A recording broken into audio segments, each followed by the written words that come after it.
Hi everyone, it's Elaine with Real Talk with Elaine. Welcome back to my channel. Before I dive into my topic on today, which I know you saw already the topic that we're going to talk about, but before I dive in, I just want to say thank you to all my subscribers who have tapped in and you have done exactly what I asked you to do. I did hit over 250 subscribers. Yay! Thank you so much. The fact that 250 people have enjoyed the content that I bring into you, and I appreciate you so much. Again, I am so grateful for you. I know that you have other content creators that you can watch out here, and yet you spend some time with me every week. And I truly appreciate that. Now I have a new goal. I'm trying to get to my 500 subscribers. So if we could go ahead and just keep pushing along, share my content with other people, and let's just get it going, okay? So today I'm diving into one of the most controversial kind of weight loss stories of our time. How many of you ever watched The Biggest Loser? Okay. I'm gonna be quite honest. I really did not watch The Biggest Loser as often as probably some people did, even though I was struggling with, obesity and other weight issues and other health related issues. I wasn't kind of tuned into that show as much, but I did watch it a few times. There were a few turnoffs for me, so that's probably why I didn't. And hopefully today you'll understand what was going on with that show. Netflix has recently kind of kicked in a new documentary. If you haven't watched it yet, please. I did kind of like I don't want to say I guess it was a binge, but it was only 3 episodes. But it was a binge this weekend I did of The Biggest Loser TV show on Netflix, which is called Fit for TV. And, a lot of times we thought this show was just about people just coming on there and just giving their all and shedding all these pounds and everything. But what Netflix exposed was the pain that these people actually went through just to get to some of the transformations that we've seen and or that we saw, I'm sorry. And I was like, wow, this is crazy. Like, I couldn't really believe it, but I knew something was wrong with it. And let's just kind of jump right in. I think for me, looking at our current weight loss revolution that we're in right now with the GLP-1s, I kind of wanted to give this segment to how we look at what they did and what we do now and what differences there are. So I will give some comparative analysis about that. And I wanted to just hear from you and see what you thought based on what you're doing. We're all taking, of course, the GLP-1 medications such as Ozempic, Wegovy, Mounjaro, Zepbound, and, semaglutide and tirzepatide. So we're all doing that. If you're, a part of this community, that's what I basically talk about. But the good thing about us is science has backed what we're doing, based on what was done on The Biggest Loser television show. We are backed by science, and we have doctors that are constantly monitoring what we're doing and assisting us and hearing from us on the different changes. And I think for the most part, they really do care. So yeah, I just sitting and watching this show, it kind of got me sick. It really did, because I'm grateful that I wasn't one of the contestants on this show, because I don't think I would have made it. The show would have gone a completely different way. Trust me, a completely different way. Okay. All right. So, some of what Fit for TV, which is the name of the show on Netflix, some of what it shows was, what we kind of suspected, that many of the contestants were pushed beyond their physical means and their emotional limits, because you could see it. You could hear the frustration that they had, and it's a little different. I know I have a trainer, and I know others of you have, delve out and hired personal trainers and everything. And I'll be quite honest, if I had, what is his name? Bob, I think, Bob Harper or something like that, or Jillian Michaels. If I had one of those two as my trainers, I definitely would not have been successful on my journey at all. The contestants daily were working 8+ hours a day. And I was really shocked to see that most of this was done within like about 6 months. I don't know how long the show was actually filmed for. I think the show was filmed for 6 months, but I'm not sure. I mean, I don't think it was actually filmed for 6 months. Let me take that back. I think once the contestants may have gone home, they may have continued to work with them before they came back and did the big reveal for each of the contestants. But quite honestly, even in a 6-month time period, you had people losing over 100, 150, 200 pounds. And that is absolutely crazy. And as we know, it's not healthy at all. We have several people in this community that have a theme that just says, slow and steady wins the race. And honestly, slow and steady does win the race. And the race is not what we're talking about in how long the journey is, but the race is also about how healthy we come out at the end. So the race is not about how much weight we lost. It's about how we feel, how our bodies feel, how our bodies have responded to it. Just to let you know some of the things that they were dealing with, they were on like 800 calorie a day diets, okay? 800. That is insane, okay? I know we talk about calorie deficits all the time, and that's important on this journey, even on GLP-1s. But to actually see someone just take in 800 calories, and there are some other fad diets that's out here that I've even been on before that suggested that 800 calorie a day diets are good. They're not good. I can honestly say, just even struggling through the GLP-1 journey, sometimes it's been hard for me to get 1,000 calories in a day. But to even think that I would be striving for just 800 calories, that's insane.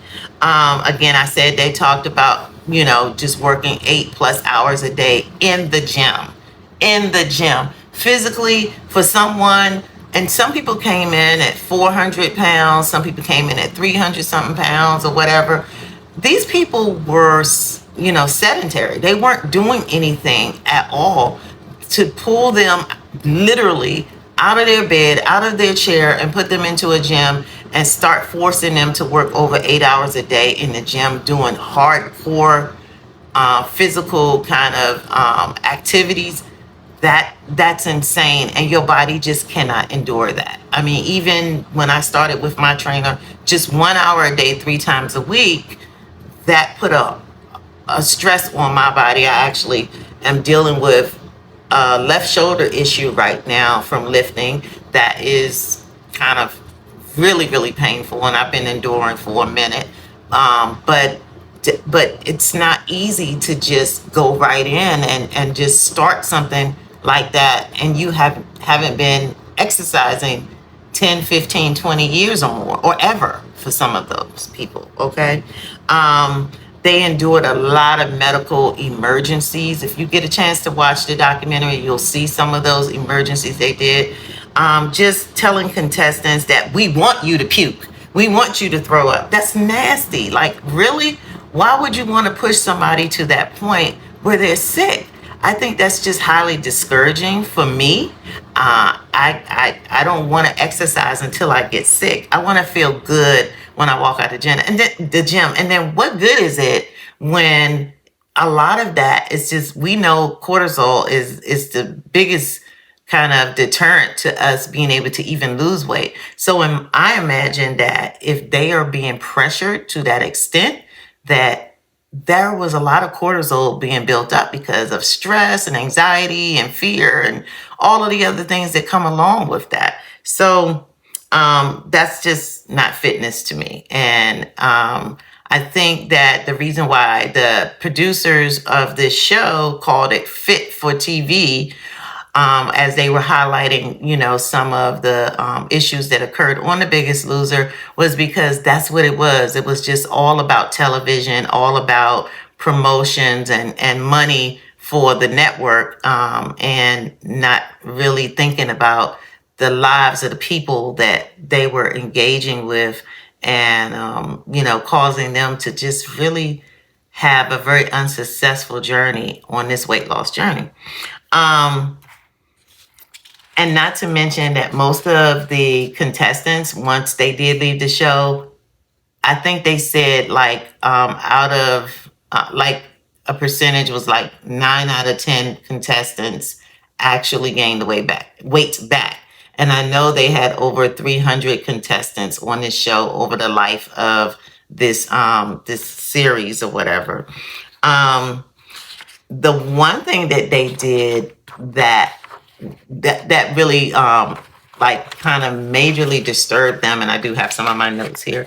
One of the things is that their metabolisms completely shut down. A lot of them really had major issues with their metabolisms because the way that they were made to lose weight so fast, it really messed up their metabolic systems.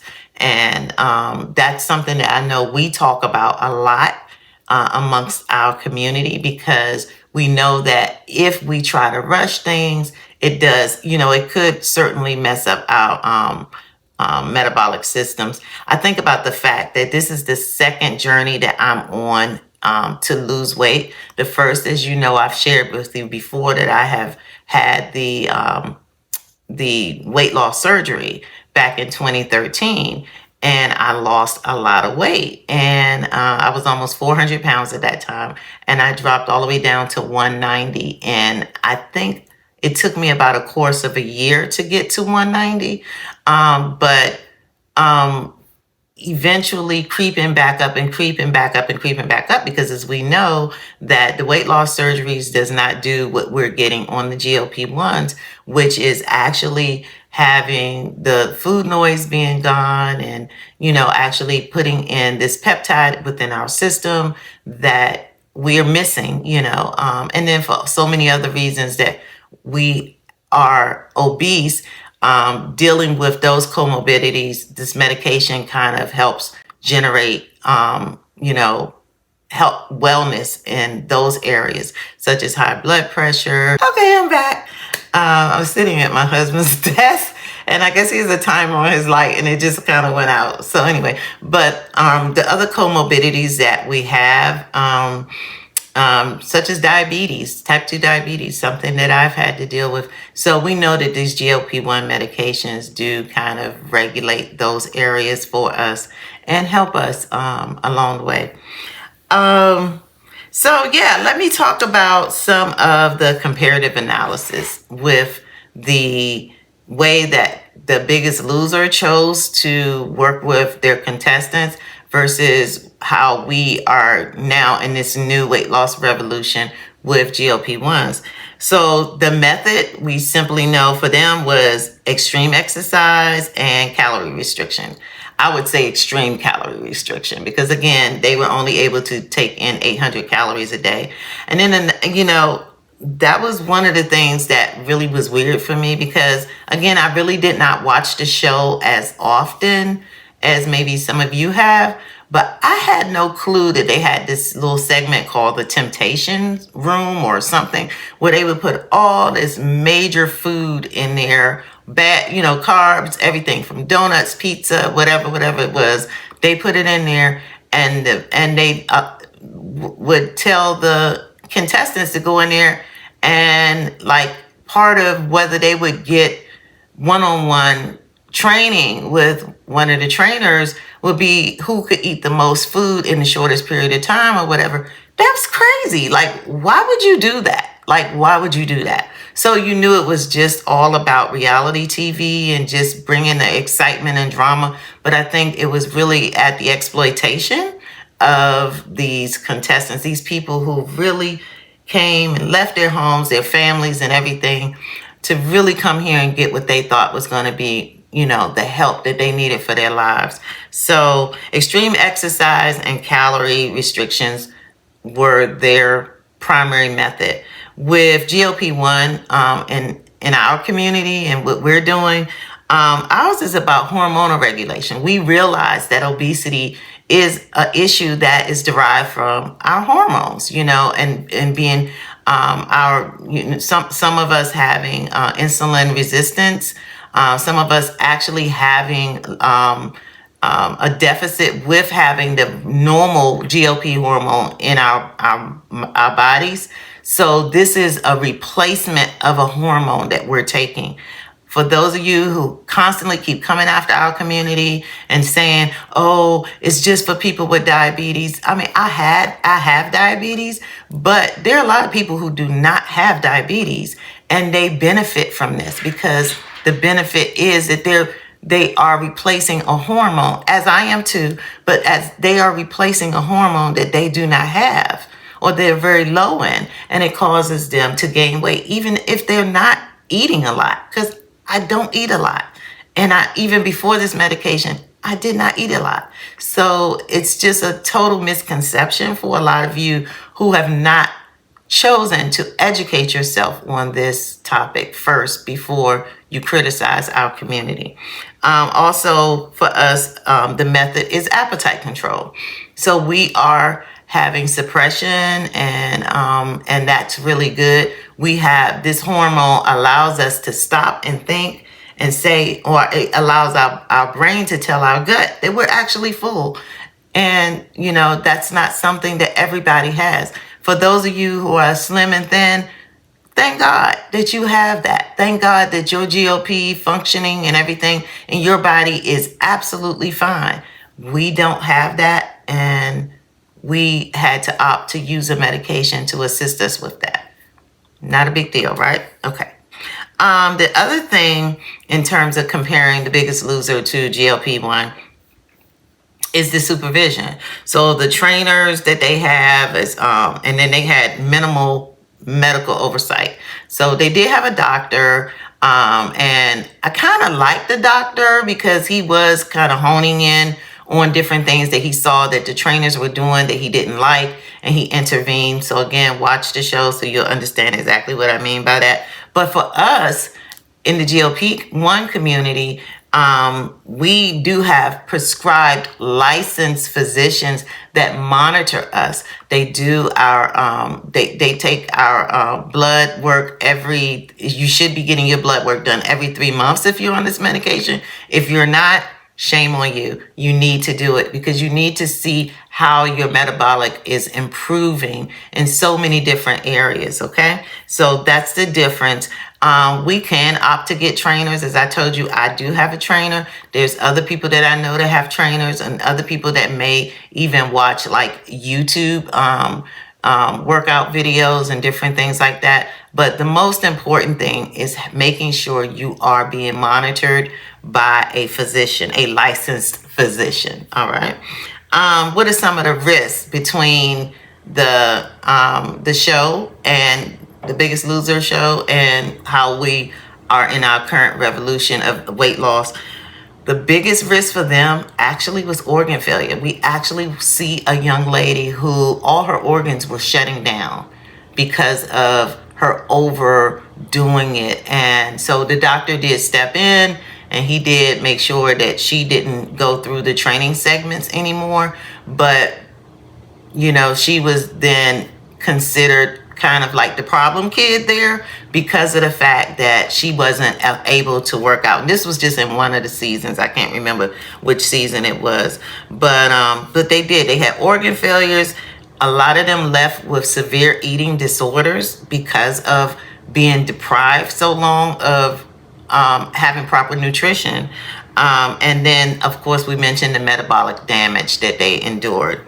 In terms of us, what are our risks on the GLP-1 community side? Nausea, some mild GI issues, and just some maybe other rare complications that are just weird. Like I've talked about before, having some kind of pain, sensitive touch pain, in my back, with certain one, and I actually only had that with 5 milligrams, which is when I first started, which I started on 5 milligrams of Mounjaro. But most recently, within the last 4 weeks, moved up to 15 milligrams. And I'm noticing I have that same sensitive touch, but not in my back or in my shoulders, in my legs. And it's really weird because I already endure, other issues with my legs in terms of lymphedema. So now I'm having that sensitive to touch pain in my legs. So that's been really weird for me, but hopefully it will go away as it did before, once my body adjusts to this particular dose that I'm on now. But that's pretty much it. That's nothing that's life-threatening or anything like that. Some of the long-term successes between the two regimens of weight loss, for the Biggest Loser, in terms of them, their contestants dealt with high weight regain, which was something that we will see if you get a chance to watch the documentary. A lot of the contestants gained even more weight than what they had when they first went on the show. And then the psychological trauma was unreal. There was this one lady, I think her name is Joelle. I'll try to show her picture here. Joelle, I felt so bad for her because she went in on, they had like a contestant kind of thing where they had to come in with a partner. And so she went in with which I thought was a good friend of hers. And, the show kind of forced them to kind of be at all with each other. They were supposed to be on the same team. It was just really an ugly, ugly outcome. And, it was hard for me to watch that because I'm so big on friendships, loyalty, and stuff like that. And to see, her friend basically turn against her was really hard. And that made the journey even more difficult. The trainer was so abusive to her. And so I don't want to just be a spoiler because I know some of you may not have had a chance to watch it yet. It is listed as one of the #1 shows on Netflix right now. So please go and watch that.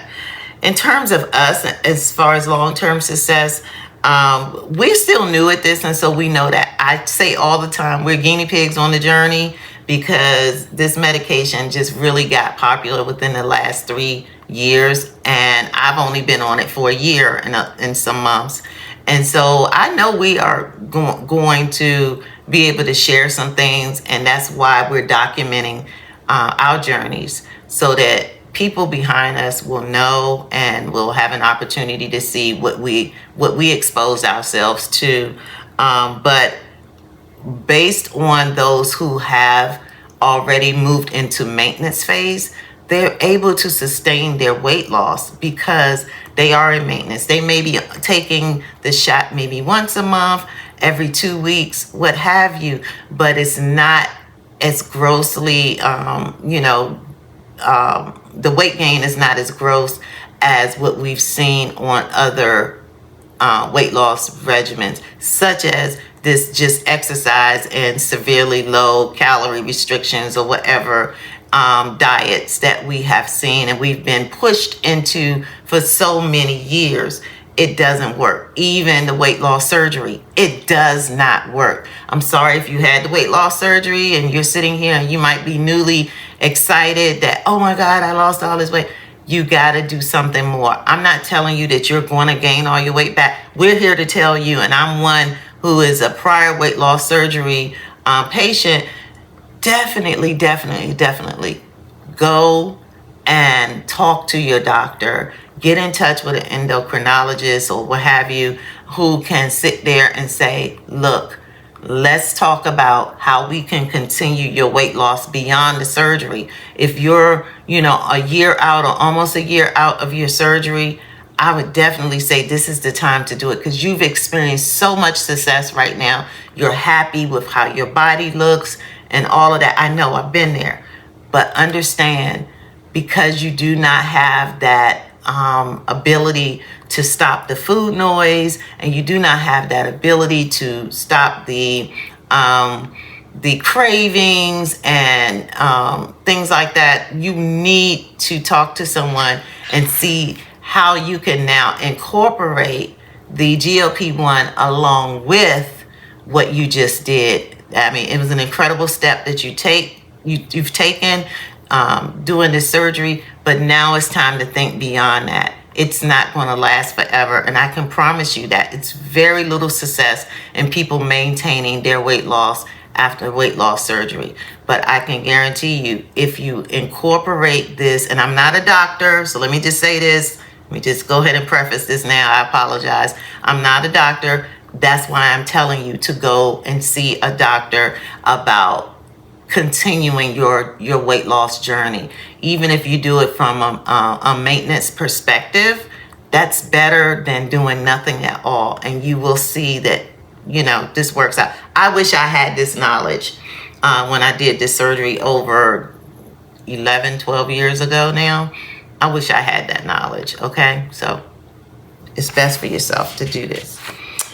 All right, so I'm going to be wrapping this up, but I did want to just talk about some of.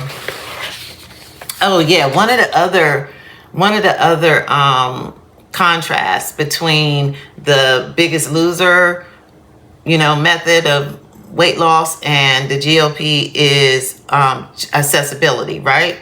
So you had to be selected to be casted on this show. And it's just like a lot of public exposure. With us, we don't have all that. There's no lights, camera, action situation going on in the GLP world unless we choose to do what I'm doing now, which is be transparent and share my story with the world, okay? But this is a choice, a self-choice, and that I'm doing. And I can share as much as I want and as little as I want with you. So, but when you sign on to a show like that, which is more of a reality, of course, show, they're going to exploit you. And so a lot of things I noticed that people probably would not have shared came out because it was part of what they contractually agreed to do.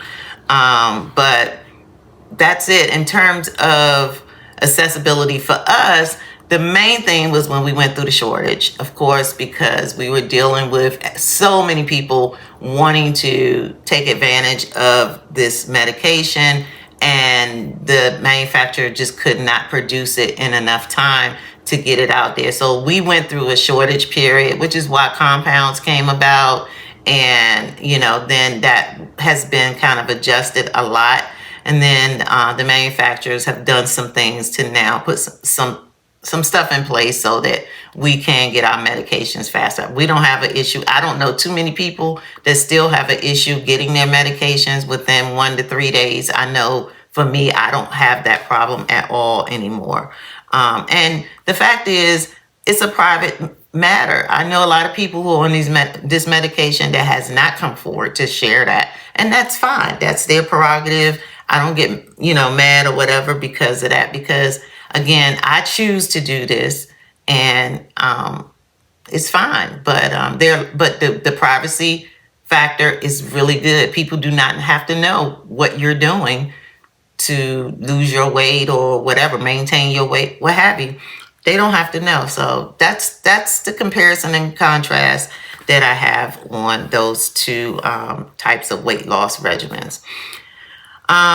So just remember this. This all matters. You might say, well, why does this matter? This all matters because obesity isn't just about willpower. And I want people to understand that, because the way that the Biggest Loser chose to go after this, they made it appear that way. And that was very disheartening to even watch in hindsight. Again, I didn't watch the show that much when it was actually airing. But it's so sad to see that that's what they stressed with these people, that they just didn't have willpower. And it's so much more beyond that. This guy here, I think his name is, Danny Cahill. So I want you to look at him. This guy was so touching. He lost so much weight. He even had the skin removal surgery and all these other things. Like, he looked like a completely different person. I'll try to find another picture. I don't know if I can find it of when he was thinner. But this is how he looks now. He actually was the largest loser on The Biggest Loser. Okay, he was the biggest loser on The Biggest Loser in the whole history of The Biggest Loser. And he's gained it all back. The sad thing is they did introduce in the documentary about the whole GLP-1 segment in terms of Ozempic. They only spoke about Ozempic. They didn't talk about Wegovy, Mounjaro, or Zepbound. I don't know how long ago that was filmed, but they did not go into that. However, Danny was one of the contestants who, I guess they asked him, the producer of the show asked him, would he consider now taking the shots?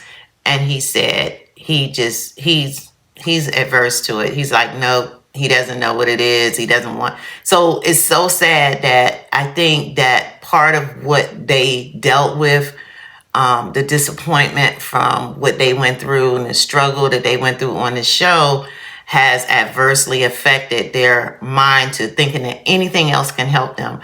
And I'm so hoping that Danny will be open to taking the shots, because, you know, the one thing he did say is he wants to be better. He wants a better life. He wants a better quality of life. He said for both he and his wife. So I just hope Danny will do this and think about it. But on a good note, we did have 2 contestants that are on the medication that I could at least tell they opened up about it in the documentary. So those 2 contestants was Joelle. So Joelle, we were so excited for her. She's now on it. And I could tell by the way her face looked and everything that she really had, made a huge change. And then there's another lady, I call her Pretty Blue Eyes because I don't know, I couldn't pronounce her name. But she as well was one who openly said, oh yes, this is it. That's it for her. This is the life for her. So kudos to, them just taking another chance and another stab at this weight loss journey and understanding how this is so much more healthy for them than what they were doing. Not to say that we're not supposed to exercise. We absolutely should exercise. But the way they were doing it and at the time that they were, how much they were making them do it within the time frame, and the excess pain and struggle that was being placed on their bodies was not right. So, what do you think? Have you watched the show yet? Let me know in the chat whether you've had a chance to watch the show or you intend to watch it. Please watch it. I think it would be really good. Again, it's on Netflix and it's called Fit for TV. Do you know someone who has been on the show before? I'd just be interested in understanding what their experiences were. If you've been on the show before or you applied for it, let me know. Let me know what your experience was. That would be really good to know. So I'm going to say, don't forget to subscribe. Thank you again to my 253 subscribers already. But please subscribe. Please share my content with others. And thank you for joining me on today. Until next time, stay curious, stay kind, and also stay informed. Love you much. Bye.